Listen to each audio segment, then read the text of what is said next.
Serangan Amerika Serikat dan Israel ke Iran pada Sabtu 28 Februari 2026 tersimpan operasi militer yang dirancang dengan sangat matang, terkoordinasi, dan presisi. Amerika Serikat dan Israel melancarkan serangan berskala besar ke Iran pada Sabtu pagi 28 Februari 2026 waktu Iran. Serangan tersebut menyasar sejumlah wilayah strategis termasuk Tehran. Dampaknya pun sangat besar. Operasi gabungan kedua negara itu menewaskan pemimpin tertinggi Iran Ayatollah Ali Khamenei. Operasi gabungan ini memiliki dua nama berbeda. Dari pihak Amerika Serikat, serangan tersebut disebut Operasi Epic Fury. Sementara dari pihak Israel, operasi itu dinamakan Operasi Roaring Lion.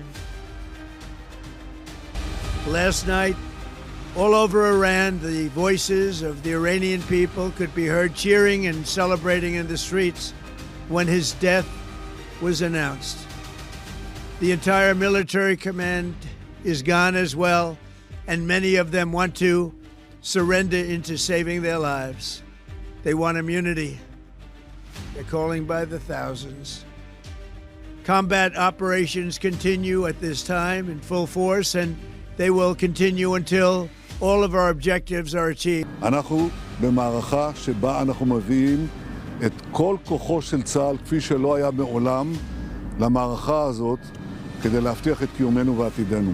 אבל אנחנו מביאים למערכה הזאת גם את סיועה של ארצות הברית, את ידידי נשיא ארצות הברית דונלד טראמפ, את צבא ארצות הברית, ושילוב הכוחות הזה מאפשר לנו לעשות את מה שאני מייחל לעשות כבר 40 שנה. להכות את משטר הטרור שוק על ירך. כך הבטחתי וכך נעשה. Serangan Amerika Serikat dan Israel ke Iran langsung direspon secara agresif. Iran dengan cepat melancarkan serangan balasan ke 7 negara di Timur Tengah yang merupakan basis militer Amerika Serikat. Iran juga memulai serangan besar-besaran ke wilayah Israel dengan menjatuhkan rudal balistik dan pesawat tak berawak alias drone.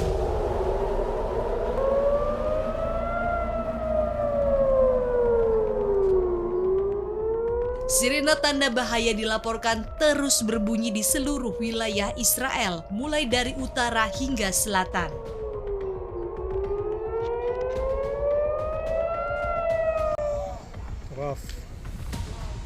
Selanjutnya pada Minggu 1 Maret 2026, Israel dengan cepat melarang publik berkumpul, menutup sekolah dan tempat kerja, hingga memindahkan pasien ke rumah sakit fasilitas bawah tanah pada Sabtu 28 Februari waktu setempat. Well, Iran has been always open to diplomacy, and I think we have a very good record of that. Contrary to Americans, that their record is very bad and very negative. You know, this is the second time that we negotiated with Americans and they decided to attack us right in the middle of negotiation. So the first, rocket or missile or whatever that they fired hit the negotiation table. It happened exactly the same last June. We had another experience. We negotiated with them together with other members of P5+1, and we concluded a deal in 2015, and it was the US who withdrew with no justification, with no reason, and Iran remained committed to that deal as long as it was in place. So nobody can question Iran's good faith and readiness for diplomacy, for talks. Ada pula Presiden Amerika Serikat Donald Trump mengungkapkan alasan terhadap serangan Iran. Trump mengaku serangan tersebut bertujuan untuk menggagalkan program nuklir dan rudal balistik Iran. This was our last best chance to strike what we're doing right now and eliminate the intolerable threats posed by this sick and sinister regime. And they are indeed sick and sinister. Our objectives are clear. First, we're destroying Iran's missile capabilities, and you see that happening on an hourly basis, and their capacity to produce brand new ones, and pretty good ones they make. Second, we're annihilating their neighbor. We've knocked out already 10 ships.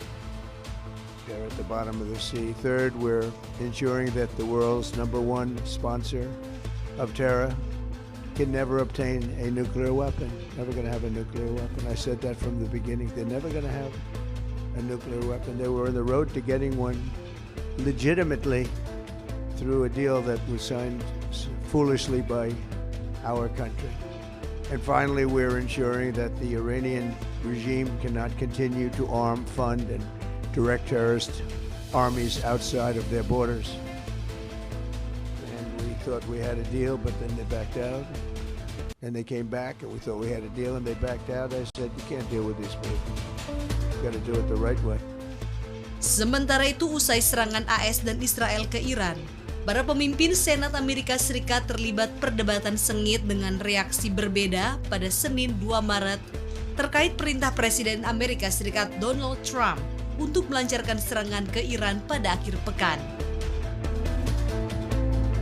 Iran is also aggressively growing the range and inventory of its ballistic missiles and launchers, an inventory that is already the largest in the region. Donald Trump has just launched America into a full-scale conflict against one of our most fervent adversaries without a plan, without an endgame, and without authorization for Congress or even a debate in full view of the American people. The consequences are already mounting, as I've said. 4 American service members have been killed. Several others have been wounded. And the president says many more casualties are likely to come. This is not what the American people want. The American people want more effective action to address the rising costs that are crushing them.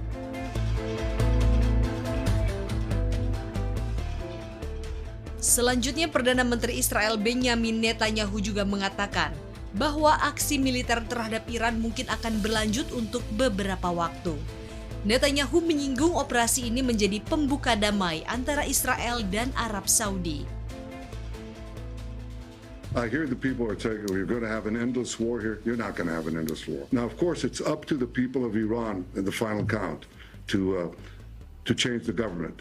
But we are creating, America and Israel together are creating the conditions for them to do so. And I think peace between Israel and Saudi Arabia would be really possible and probably very close once this thing happens. So this is a gateway for peace, for a broader peace, and I believe that we can achieve it.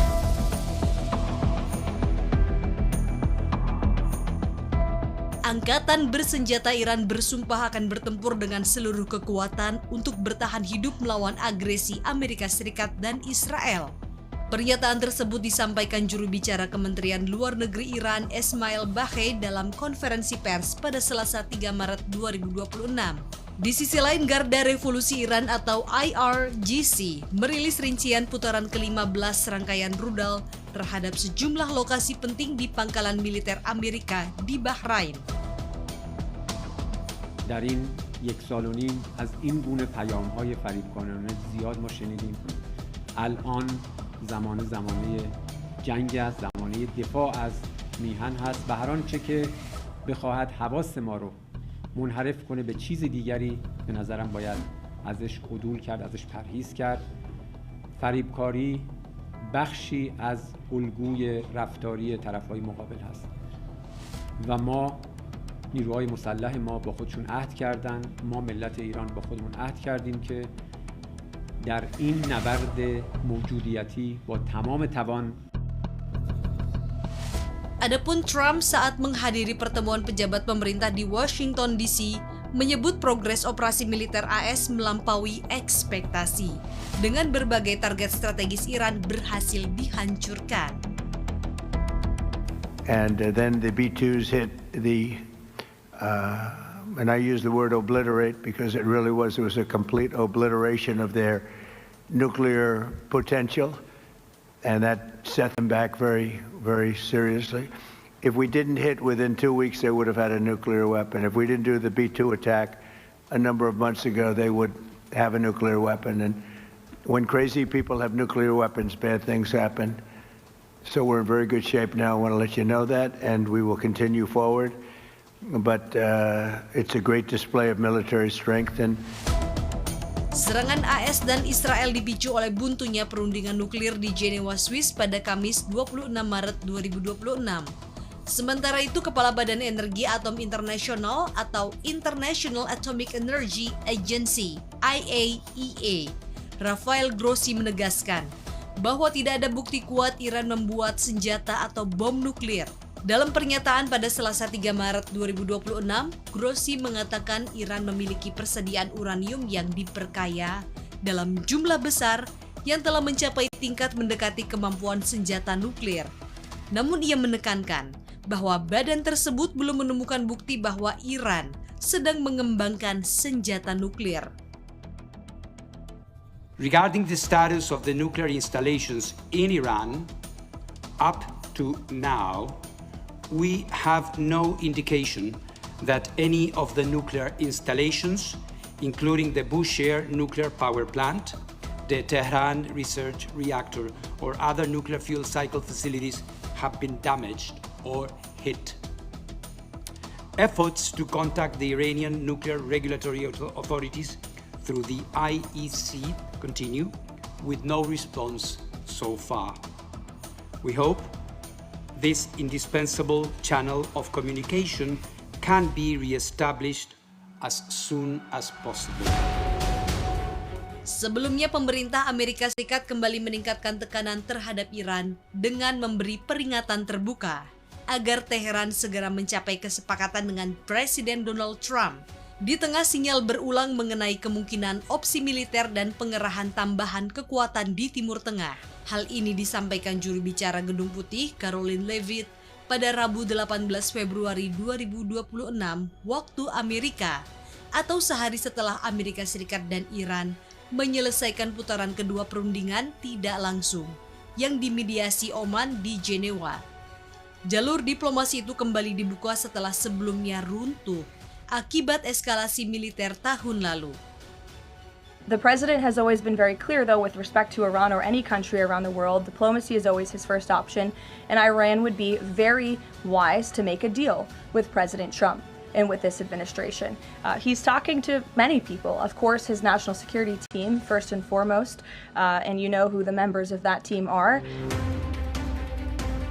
Mediator dari Oman akhirnya buka suara terkait hasil pertemuan tingkat tinggi antara Amerika Serikat dan Iran yang berlangsung di Jenewa, Swiss. Pernyataan ini muncul di tengah ketegangan hebat di Timur Tengah dan penumpukan kekuatan militer besar-besaran oleh Washington di wilayah tersebut, sehingga memicu kekhawatiran pecahnya perang terbuka. Menteri Luar Negeri Oman, Sayyid Badar Al-Busaidi, mengungkapkan kondisi terkini dari dialog yang melibatkan utusan Presiden Donald Trump dan delegasi Teheran. Melalui pernyataan resminya, Al-Busaidi mengonfirmasi bahwa kedua belah pihak telah menyelesaikan sesi diskusi yang berlangsung sejak pagi hingga sore hari dengan dinamika yang sangat intens. Pihak Amerika dan Iran telah saling bertukar gagasan konstruktif untuk memecahkan kebuntuan nuklir yang telah berlangsung selama puluhan tahun. Di sisi lain, Presiden Donald Trump menetapkan tenggat waktu singkat bagi Iran untuk menyetujui kesepakatan baru. Trump bahkan memperingatkan konsekuensi militer jika jalur diplomasi ini menemui jalan buntu. Selanjutnya, Presiden Iran Masoud Pezeshkian meredakan situasi dengan menegaskan bahwa program nuklir Iran tidak ditujukan untuk militer. Peringatan mendiang negarawan Rusia Vladimir Zhirinovsky soal potensi Perang Dunia III kembali menjadi sorotan. Hal ini menyusul eskalasi militer besar-besaran yang melibatkan Amerika Serikat dan Israel terhadap Iran. Ia bahkan menyebut situasi tersebut berpotensi menyeret dunia menuju perang global. Dalam pernyataannya, Zhirinovsky menunjuk Iran sebagai titik rawan eskalasi yang bisa memicu konflik berskala global. Gagalnya perundingan nuklir antara Amerika Serikat dan Iran kini membuka babak baru ketegangan di Timur Tengah. Serangan militer Amerika Serikat dan Iran terhadap sejumlah target di Iran menandai eskalasi serius dalam konflik kawasan ini. Langkah tersebut memicu serangkaian serangan balasan dan meningkatkan risiko meluasnya perang ke berbagai negara di kawasan. Para analis memperingatkan konflik ini berpotensi berkembang menjadi perang regional, bahkan menyeret kekuatan besar dunia. Jika diplomasi benar-benar runtuh dan eskalasi terus berlanjut, dunia kini berada di titik yang sangat berbahaya. Timur Tengah sekali lagi menjadi pusat ketegangan global yang dapat menentukan arah stabilitas dunia di masa depan.